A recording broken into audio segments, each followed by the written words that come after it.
갈렙의 구약 3구 신약 27. 뜻이 하늘에서 이룬 것 같이 땅에서도 주제의 말씀 계속해 드리겠습니다. 성경을 한 군데 더 읽겠습니다. 마태복음 26장 37절로 39절입니다. 베드로와 세베대의 두 아들을 데리고 가실새 고민하고 슬퍼하사 이에 말씀하시되 내 마음이 심히 고민하여 죽게 되었으니 너희는 여기 머물라 나와 함께 깨어 있으라 하시고 조금 나아가서 얼굴을 땅에 대시고 엎드려 기도하여 가라사대 내 아버지여 만이 할만하시거든 이 잔을 내게서 지나가게 하옵소서. 그러나 나의 원대로 마옵시고 아버지의 원대로 하옵소서 하시고. 아멘.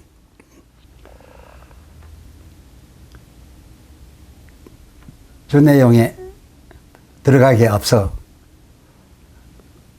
참고가 될 것 같아서 또 도움이 될 것 같아서 사도신경의 배경과 그 문자에 대해서 몇 말씀 드리겠습니다. 사도신경이란 사도들의 신앙 고백이라 함인데 사도들의 고백, 사도 고백, 사도 신언 이라고 그 타이틀 하지 않고 사도 신경, 신경이라 타이틀을 하여서 마치 그 성경인 듯 여겨질만 한 그런 경우가 들어 있습니다. 여겨질만 하기도 합니다. 대부분의 찬송가 그 편집해 놓은 것을 보면 맨 앞에 그야말로 성경에 기록된 주님의 기도, 주 기도문과 또 이 편집해내가지고 나란히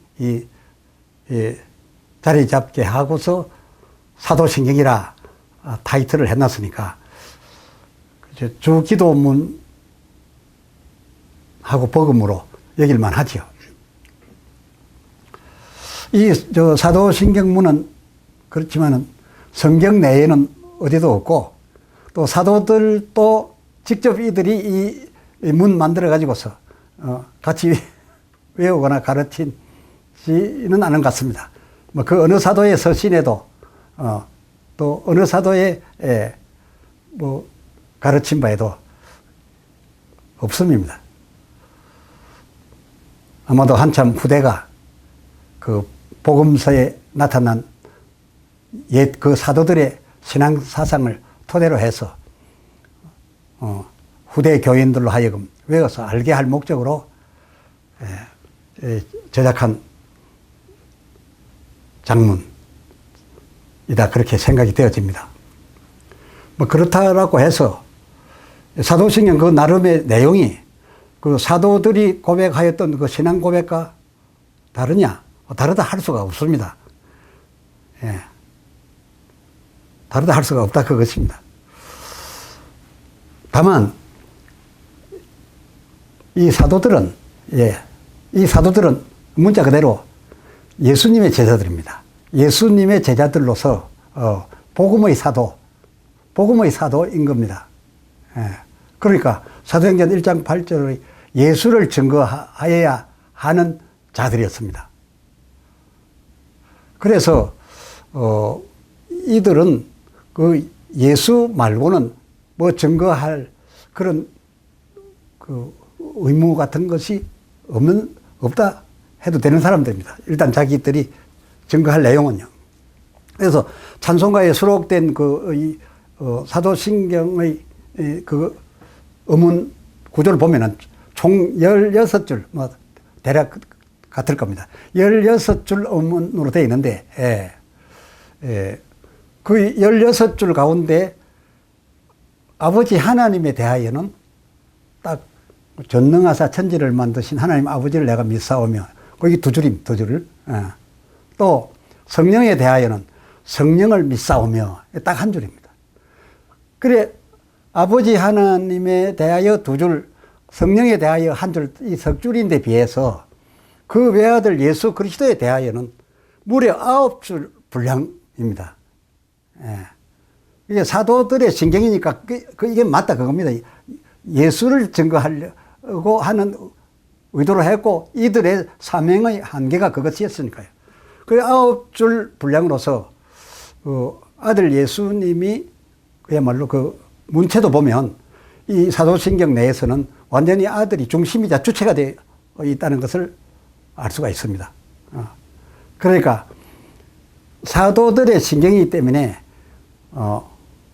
그 아들 예수 그리스도 중심으로 말한 것이기 때문에 그 전에 그 후에 이건 상관없고 상관이 없다기보다도 그걸 다루려고 한 것이 아니라 아들만 아주 특별히 끌어내어서 했기 때문에 그 주체가 아들이 되어 있는 것은 자연스러운 일입니다. 그래서 이 사도신경에는 예수님이 그저 주체인 것처럼 되어 있다라는 것을 아시고, 그러나 전체적으로 보면은 주체가 아니다라는 것을 알고서 이 사도신경을 대해야 그야말로 온 율법과 선지자의 구약을 안 놓치는 겁니다. 온 율법과 선지자, 그러니까 뜻이 하늘에서 이룬 하나님의 예수 이전의 모든 뜻은 예수가 가서 이렇게 할 거라고 다 설계를 해서 내놓은 것이 온 선지자와 율법과 선지자의 구약인데, 그것 없이 예수가 주체가 되어버리면은 어떻겠습니까? 하나님이 하신 모든 일이 그저 예수교가 되고 말아버리지 않겠습니까? 다시 말씀드려서 사도신경이 이러한 구조, 즉 예수 구조, 자연스럽게 예수 구조이다. 왜? 사도들의 신경이니까요. 이 사도들이 뭡니까? 예수만 말하는 사람들이니까. 그렇다고 이 사도들이 그 이전 하나님을 모릅니까? 하나님을 또 안 믿습니까? 아니요. 모르는 게 아니라 이들의 사명이 예수 증거입니다.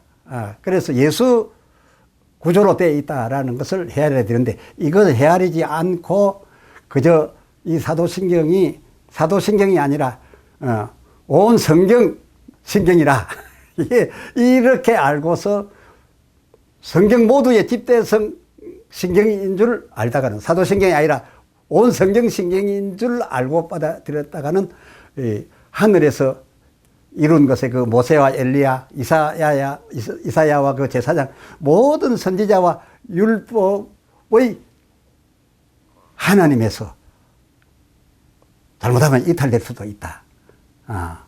그저 따로가 되어질 수도 있다. 그 말입니다. 그 헤아리지 않으면 말이죠. 네, 보실까요? 사도신경입니다. 우리 주 예수 그리스도를 믿사오니 동정녀 마리아에게서 나시고 본디오 빌라도에게 고난을 받으사 십자가에 못 박혀 주시고, 그러니까 이걸 쭉 읽어보면은 마리아에게서 예수님이 나시고, 예수님이 본디오 빌라도에게 고난을 받으사, 예수님이 십자가에 못 박혀 주시고, 또 예수님이 다시 살아나시며, 예수님이 하늘에 오르사, 하나님 우편에 예수님이 가서 턱 앉으셨다가 거기 계시다가 심판하러 오시리라, 이렇게 되어 있으니까 그냥 그 주인공이 예수님 아닙니까? 그러니까 예수님이 다 스스로 자의에 의해서 다 하신 것처럼 그게 성경인가 보다, 이렇게 볼 수 있을 수도 있는데, 그저 쉽게 사도신경을 대하다가는 말이죠. 그렇게 되면, 그렇게만 보면 온 율법과 선지자의 요한복음 6장 57절에 주 하나님이 예수를 나게 하시고, 뭐 더 정확하게 말하면 마리아 태를 사용해서 보내시고 그렇게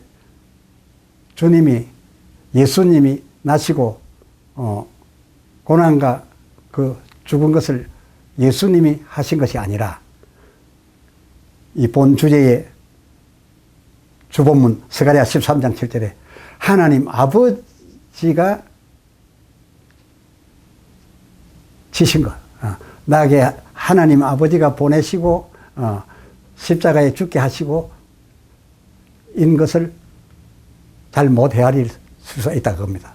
그러니까 여기에 강화된 사람들, 그러니까 이 신경을 전부인 줄 알고, 이 사도신경을 전부인 줄 알고 그렇게 해서 늘 헤아려 오던 사람들은 예수님이 다 하셨구나 하는 생각이 크다 보니까 본 시리즈 주본문 스가랴 13장 7절에 그저 하나님의 목자를 아마 사단 마귀가 친 것이다 이렇게 이야기 싶습니다. 그 앞에 있는 나 만군의 여호와 너희 하나님이 말하노라 명하노라 내 목자를 치라 라고 했으니까 하나님이 치신 것인데 그 앞에 것을 같이 연결해서 읽다 보니까 뭔가 잘 안 맞는 것 같으니까 앞에 것을 자기도 모르게 그냥 버리고 그 뒷부분 하반절부터만 그저 드러내어 가지고 읽으니까 그냥 그 치신이가 사단으로 돌아가 버리고 빌라도로 돌아가 버리고 은근히 이렇게 알고 넘어가게 된다면 이 진리를 바로 알 수 있겠느냐 그런 것입니다.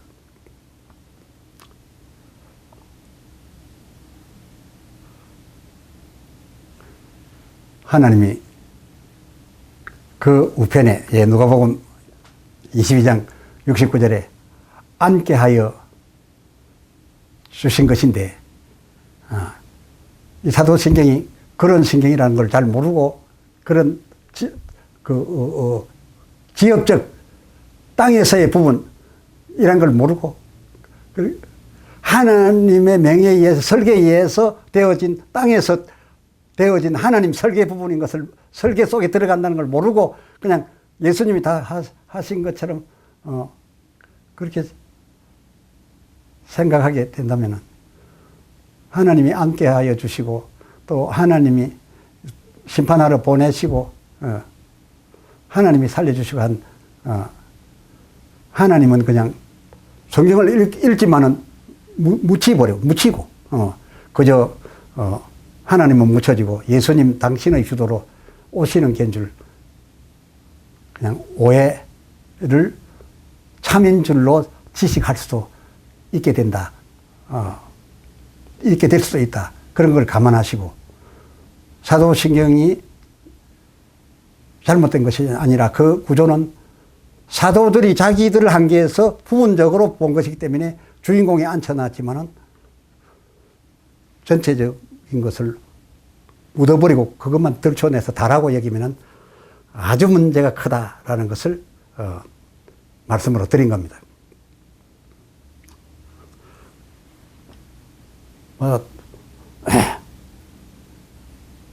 다시 곱씹어 말씀드린 것이 되겠습니다만도 이 신경이 예수 사도들의 예수에 대한 신앙의 표현이어서 그저 나시고 죽으시고 앉으시고 다시 오시리라 그러니까 그 빠졌지만은 예수님이 다 친히 주도를 가지고 또 하신 것처럼 그렇게 쓰기는 썼지만은 그렇게 쓰지요.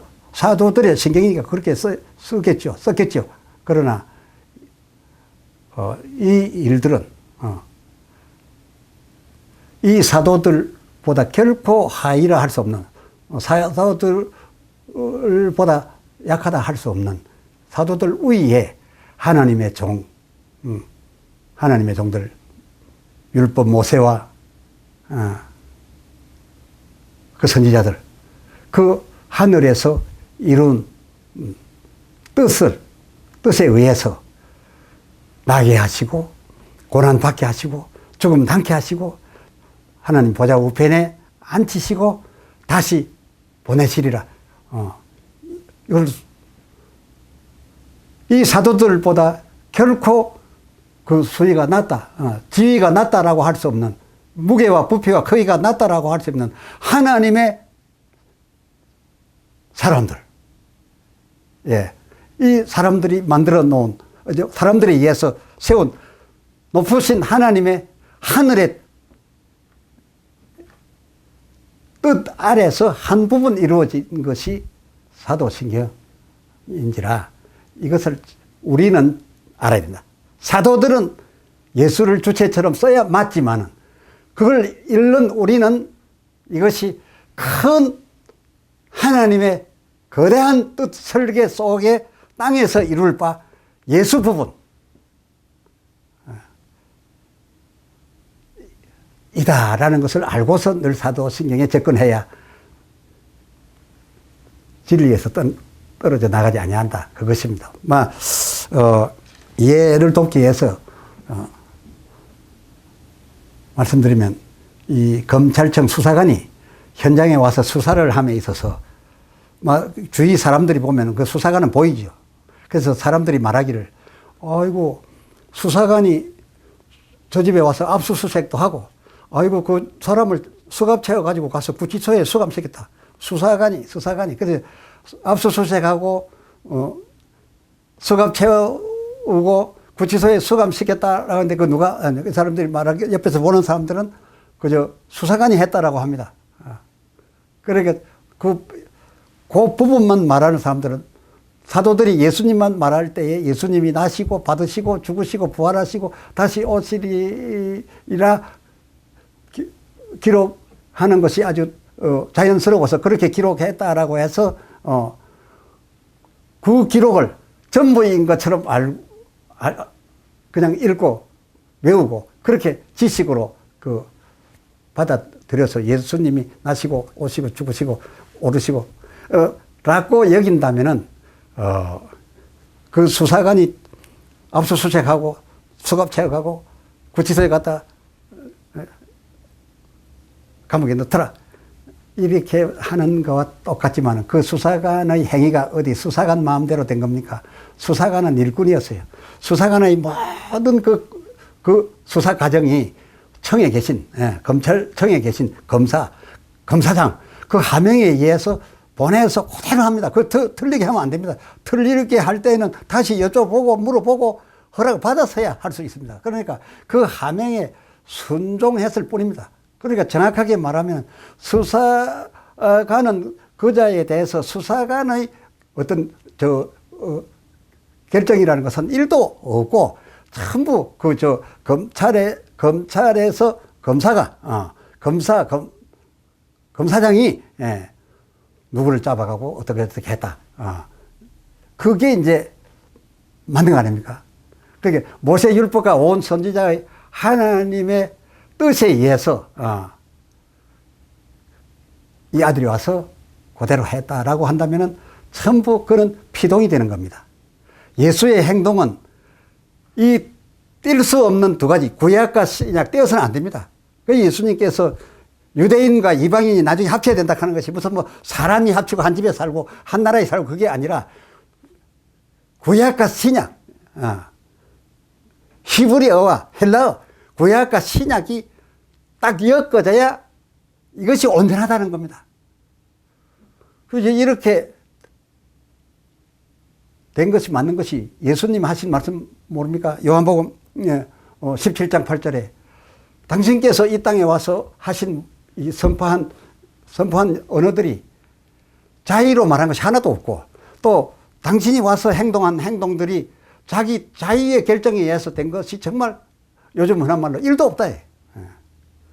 모두 다 내 아버지께서 하신 말씀을 그대로 내가 말했을 뿐이다. 아버지가 세운 뜻대로 내가 행동했을 뿐이다. 요한복음 17장 4절 온전히 아버지의 하라는 말씀을 내가 말했고 아버지가 하라는 설계대로 내가 했을 뿐입니다. 그러니까 예수 그리스도의 사도신경을 보고서 누가 예수 그를 이렇게 아버지 하나님이 그를 이렇게 딱 하는 생각을 가지고 사도신경은 그 지엽적인 거니까 그렇게 봐야 되고 사도신경을 읽게 한 뜻이 하늘에서 이룬 것을 머리에 완전히 염두부담도 이런 기본적으로 전제에 두고 이 사도신경을 읽어야 주체가 예수가 아니라 전부 예수님 말씀 그대로 말도 그의 행동도 전부 아버지께서 하라는 말씀, 준 말씀, 아버지의 말씀이라 했어요. 내가 구원하는 이 예수 이름의 행위도 아버지의 이름이라 그랬어요. 그러니까 예수는 작아지고 하나님이 예수를 다 하신 것이 되어져야 이것이 참 하나님의 도가 아니겠느냐 그겁니다.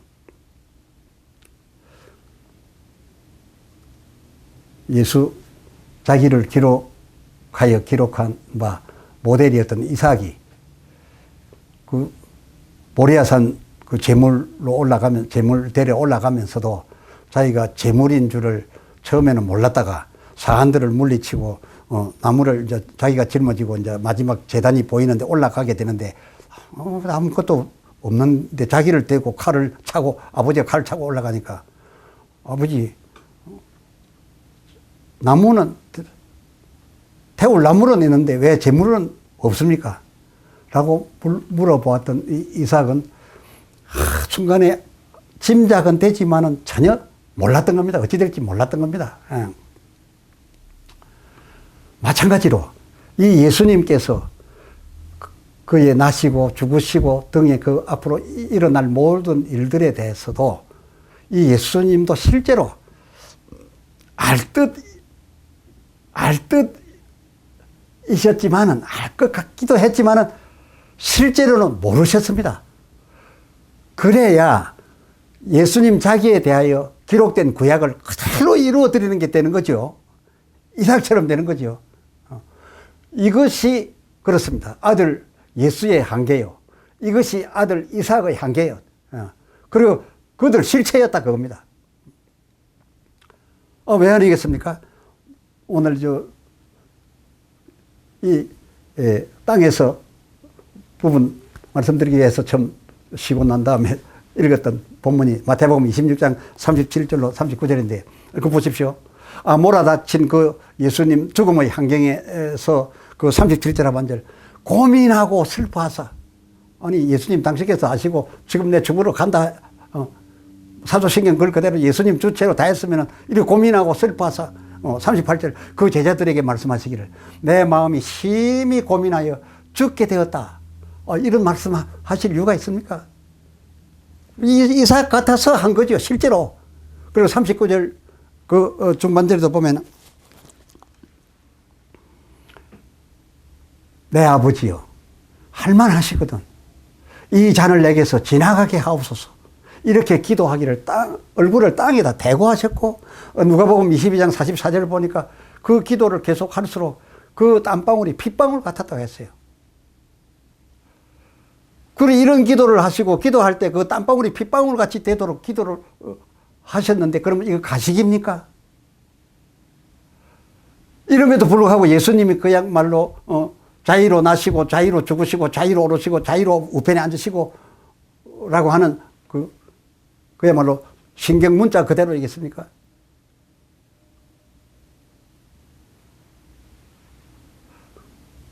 그렇게 기도하면서도 한 가지 분명한 것이 있었습니다. 나는 하나님의 뜻이면 다 합니다. 아버지의 세운 뜻이, 하늘에서 세운 뜻이 그거였다면 땅에서 다 이루옵니다. 그래서 39절 하반절, 마태복음 26장 39절 하반절, 나의 생각, 나의 원은 그렇지만, 나 모르겠고 잘 모르겠고 그렇지만은 나의 원대로 마옵시고 아버지의 원대로 하옵소서. 이렇게 기도를 39절에 또 42절에 또 이런 기도를, 또 44절에도 이렇게 3번 하시고 3번까지 기도를 하심에도 이 잔이 지나가게 해 주신다거나 아니다라고 말씀하지 아니하고, 이게 어찌된 일이냐라고도 하지 아니하고 아무 대답이 없으니 그 무응답은 무엇을 말합니까? 하늘에서 세운 뜻이 되는 겁니다. 아버지께서 세운 뜻이 되는 겁니다. 말씀을 아니하시는 것이 뜻인 줄로 알고 그 45절에 제자들에게 와서 기도 그만하라. 더 이상 하지 마라. 자고 쉬라. 때가 가까웠다. 인자가 죄인의 손에 팔려온다. 보아라. 횃불을 들고 날 벌써 잡으러 붙들러 오고 있지 아니하냐. 라고 하셨으니 말입니다.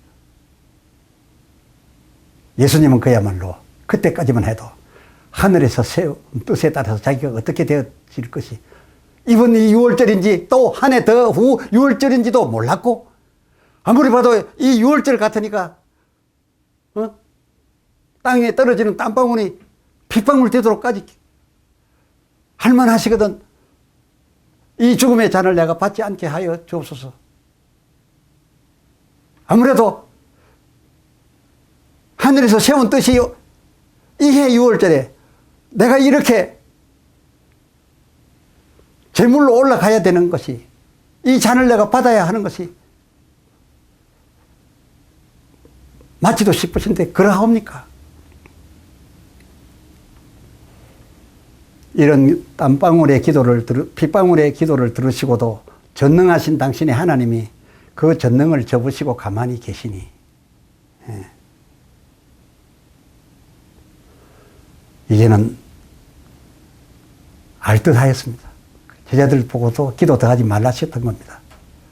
그야말로 하나님이 그 전능까지 접으시고 아들의 핏방울까지 그저 받아들이지 아니하시는 것은 그야말로 이 주제의 주본문 스가랴 13장 17절, 가라 깨어서 내 목자 내 짝된 내 이 독생자 이자를 치라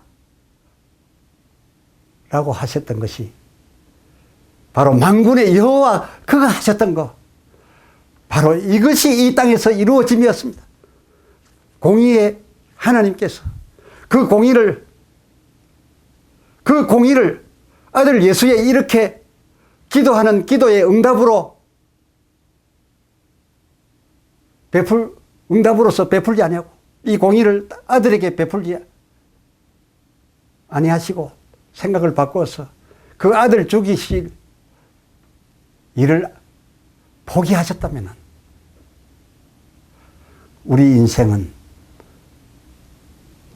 이렇게 멸망치 않고 영생을 얻었겠습니까? 하나님께서 공의로우신 분이라 죄를 두고 없는 것으로 하세요. 안 갚아도 돼요. 예. 그런 하나님이 아니십니다. 홀이라도 남김없이 그의 공의를 따라서 완벽하게 그 죄만큼 갚아받으시고 갚은 후에 사여지는 그런 하나님이신데, 그 하나님께서 요한복음 3장 16절 독생자를 십자가 죽음으로 우리에게 주셨으니, 그야말로 하나님이 우리를 이처럼 독생자를 십자가에 그 기도를 들어주지 아니하고 그를 십자가의 제물 만들어 그걸 우리에게 주었습니다. 그래서 우리를 살리셨습니다. 그러한 마지막 순간, 이제는 돌이킬 수 없는 그 순간에 예수님이 일이 이렇게까지 되어 이렇게 자기가 십자가에 달려 이제는 운명을 바로 한숨 두 숨만 남겨놓고 있는 이때에 소리를 질렀어. 마태복음 27장 46절, 엘리 엘리 라마 사막다니, 나의 하나님 나의 하나님 어찌하여 나를 버리셨나이까? 어찌 이리 외치지 아니하셨겠습니까? 예수님의 이 어찌, 과연 그 영문을 모르셔서였겠습니까? 언제일지 모르나 내가 받아야 될 잔이 이번에는 완벽한 잔으로 올려지는구나. 그러면 그것은 왜 그처럼 자기가 고난을 받아야 되느냐? 미리 알려주었습니다. 니고데모에게 예수님이 요한복음 3장 10절, 하나님이 세상 우리 인생을, 저희 인생을, 당신의 백성을 이처럼 사랑하사 독생자를 주신처럼 사랑하사 저들을 구한 그 사랑에 의해서 되는 것임을 모르는 바 아니라 알으셨기 때문에 미리 공생의 기간 동안에 니고데모에게도 알려주셨는데, 그 알려주셨던 것이 바로 이 십자가 위에서 이 장면이로구나 하고서 확증하는 순간에 나의 아버지 하나님, 나를 이렇게 버렸었습니다. 당신의 죄짓고 나간 죽어 마땅할 백성들을 살려 천국 시민 만드시려고요. 오 하나님은 사랑이십니다. 영광을 받으시옵소서. 그래서 예수님이 당신과 제자들이 기도해야 될 기도로서 마태복음 6장 10절에 뜻이 하늘에서 이루어진 것처럼 땅에서 이루어지이다. 오 주여, 나의 이렇게 되는 것은, 이렇게 버려지는 것은 뜻이 하늘에서 이루어진 것입니다. 저 백성을 이렇게까지 사랑한 그 숭이 높은 뜻 말이옵니다. 그 뜻을, 그 외침을 외치고 난 다음 요한복음 19장 30절. 다 이루어 드렸음을